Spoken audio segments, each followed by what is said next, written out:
Sabina Wanjiru, CHEGE, MP for MURANG'A County, welcome to the JSO interview. Thank you, John.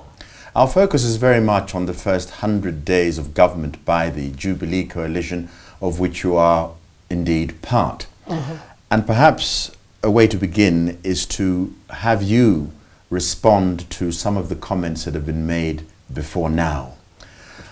The first of which is that we have a president and a deputy president who are both suspects at the International Criminal Court, and this in itself is totally unacceptable. I don't know. It depends with whose comments are those, and it's unacceptable to who. Because Kenyans spoke, and this is not something that is new, that happened yesterday. By the time we were going for the election, already the Kenyans knew, and they voted for the His Excellency, the president and the deputy. So it's not new, and there's this The whole idea thing. was that this was a great embarrassment to the nation. We shouldn't have allowed it to happen. They shouldn't have presented themselves as candidates in the first place. But the people chose, the people spoke. So who is more superior than the Kenyans themselves? And whose voice are we listening to? You know, there's a lot of brainwashing that comes. The voice of international opinion. I don't think really we care much about the opinion, because as Kenyan, we are a sovereign country and we have our own independence. We also have our own free mind. So the time that we were colonized before, we have a voice and we can speak. And we have a country, we're independent, and we can make our own choices. So that is their opinion. In our opinion, and in Kenya, they chose the president and his deputy, and we are quite happy, and Kenyans are quite happy about them. The laptop project, Yes. computers for every primary school child, ill-conceived, impractical. Say so.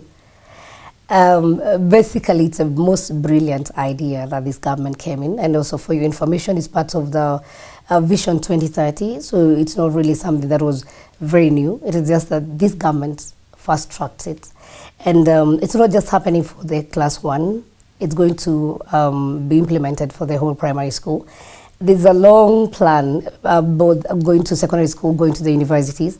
But ideally, we're also looking at the technology coming into Kenya. We're looking at partnership of our universities like JKUAT partnering with our partners who come in here and assemble. Agreed, but the criticism, we're Yes. talking about the sort of, for want of a better word, the mwananchi criticism of saying the little child is going to be waylaid on the way to school, and the computer will be taken away. Not what's on paper.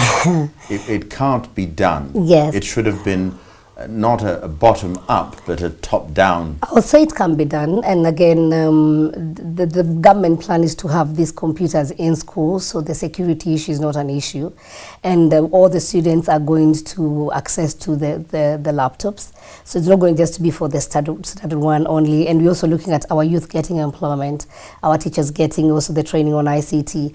We are looking at Kenya going to another level where we can actually be the hub to supply computers in this region, in the African region. We're also looking at employment that is going to be created when we have these laptops assembled even here. There's a bigger picture, not just the standard one people is having the laptop. We're also looking at rural electrification, because the budget it came in about the 15.4 billion. This one is also factoring in having solar power to the primary schools where we do not have power at all, or where they cannot access to power, and also having electricity in these schools. So look at it this way: apart from the power for the laptops, we're also going to have our students can even stay in the evening and they can study, and that means the whole village is lit. So we are going to have multiple benefit from this project. It's actually the most brilliant project that this government came up with. Free maternity health care. Yes. Impractical. Everybody's turning up. The Yes. hospitals don't have the capacity to deal with all these patients. You don't get something for nothing. There should be at least a token fee. It is practical. It's happening. I'll tell you from the ground, from MURANG'A, our women are very happy with this government. The men are also very happy with the government, because the maternity fee is now not there. It is actually free. And these are the same women who used to go to these hospitals and they were paying for the services. So the government actually has taken off the load of payment, and women are happy. You know, earlier we used to have women who cannot afford to go to maternity delivering at home, and there were so many, the rate of the maternal death when women were giving birth was very high. So what the government has done is to create a solution that every woman is important. It is a very nice or noble duty when you are bringing in a life to this world, and the government said, look, we need to take care of our mothers. And you know, without reproduction, without women having these children, because of the many risks that were facing them, then our population was deemed to go down. So we are really happy that the women can now be able to access free maternity. They can go and safely, we know now that our women are not going to die. Right. And now the facilities are there. Right. We are doing more. We have had 100 days. So if we actually, it has not happened, you know, even at one you've seen, it has not happened that now the women are so many and we don't have the facilities. The facilities are there because women used to shy away, maybe go to hospital the last minute, but now they're going and the facilities are there, and we are still going to add more. This is just the beginning. VAT bill. Yes. 16% basic commodities. We've got people who simply cannot afford these increases. John, for your information, is that this VAT bill did not come with the Jubilee government. And for your information again is that this VAT bill was previously discussed in the cabinet, and without naming names, or I can't even name names, you know who are sitting in that cabinet. We have the former vice president, we have the former prime minister who was seated in that cabinet, the previous cabinet, and they are the ones who championed for the VAT bill. And by the time they championed for this, now that we have a Jubilee government, and again, they have now come to start criticizing and pretending they're the people who care for the Kenyans. Jubilee government has actually sat down and said, wait a minute, this was something discussed by the previous cabinet, but we can make an amendment. And they have looked at the basic goods that the Kenyan use. Look at issues like unga. We're looking at sugar, issues like the sanitary towels. You know, we are looking at the issues that we need bread that Mwananchi takes every day. But John, let me ask you, when actually the government's taxes or the VAT bill is affected, who does it affect most? Look at a normal woman who is deep in the village.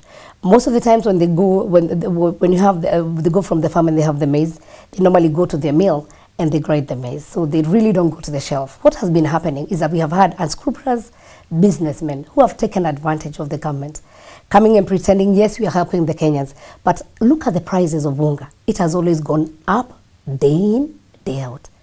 And the VAT was not there. What has been happening? Kenyans have been exploited. What the government plans to do is actually make sure that they empower the person at the grassroots. We want to empower the farmers, and you know already the several metric tons of fertilizer and top dressing that has already been provided to our farmers, so that our farmers have enough food. Actually, the most nutritious, and actually the families who are now looking at the health on the other way, they are preferring to have the maize, the grinding of the maize and done, you know, the way we used to do it traditionally, is the most nutritious. Sure. So basically, this government is looking at helping the Mwananchi at the ground and where the Mwananchi is, not benefiting a few businessmen. Our teachers are on strike, and we promised them an increase 10, 15 years ago. We're doing nothing to make them happier to educate our children. It's sad to say we are doing nothing. And let me tell you, I also compliment His Excellency the President and also his deputy. I've never, and I've lived for several, not so many years, never seen a president humbling himself, actually coming to a level of pleading with the teachers, come to the table, let us talk. Even in the Bible, you know, in the book of Isaiah, there is, come, let us reason together. And we saw the Vice President also echoing the same thing. Let's look at the whole thing about the teacher strike. Where did it come from? 16 years ago. Yes, there were two schedules, Schedule A and Schedule B, which schedule was meant to be for the increment of the salaries of the teachers, which was meant to be between 150 to 200% by then. And then there was also the allowances. Namely, we had the medical allowance, we had the house allowance, and we also had the commuter allowance. And at that time, 1997, the president who was there, the former president, His Excellency, retired President Moi, sat with teachers, and it was an year of election, and came up with a political deal and decided, fine, because we want the votes of the teachers, let us come up with something quickly and promise the teachers something. So he said, fine, you'll get 50% of your house basic pay, as your house allowance. You'll get 20% as your medical cover of your basic pay. You'll also get 10% as a commuter allowance. And he said you'll also increase your salary between 150 and 200%. But what did that government do? Come 1998, they tried to, the bit of salary increment only for 1 year, but they could not. The government could not sustain by then. So the government abandoned the teachers, lied to the teachers, abandoned them. Then the teachers waited up to 2002, another election year.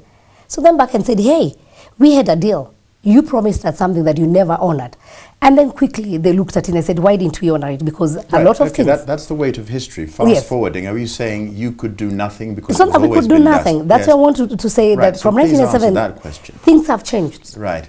One, by 2001, there was a DPM circular that the housing allowance for all civil servants were harmonized, including the allowances for the teachers. When Kibaki government, the NAG government came in 2003, there was an amendment, the legal notice 16 that is very popular now. And there was also another legal notice 162 of 2002, which actually kind of revoked the legal notice 534 of 2007. And because the government was looking at this is possible, this is not possible. And now we have had the teachers, the part of the salary increment has actually been done. It was covered by year 2007. So what are the teachers asking for? Allowances. Right. Allowances, namely house allowance, which has already been harmonized. Second, there is the medical allowance. And for your information again, the government has committed itself to give all its civil servants a medical cover. So there's no way you can get a medical allowance and also medical cover at the same time. The third, and which the teachers are actually, as a chair of education, I would say they deserve, is a commuter allowance. Because commuter allowance, they have tried to harmonize. They've given a small percentage, which is coming to around 5.8 billion, but the government need to take care of 11.5 billion so that the teacher can be at par. And what has the government said? Fine, we agree. Though we do not have the monies, we've agreed actually to pay the teachers. And that was a deal that was signed with between the teachers and the government and KUPPET, the TSC and KUPPET. They said, we agree, we owe the teachers. Right. But because we don't have the money on the table, we'll pay in 3 phases. KUPPET agreed. But what has now the KNUT said, you know what, ours was about legal notice. Again, now they have come and said, instead of 3 phases, why don't you do 2 phases? But at what point did they negotiate with the government?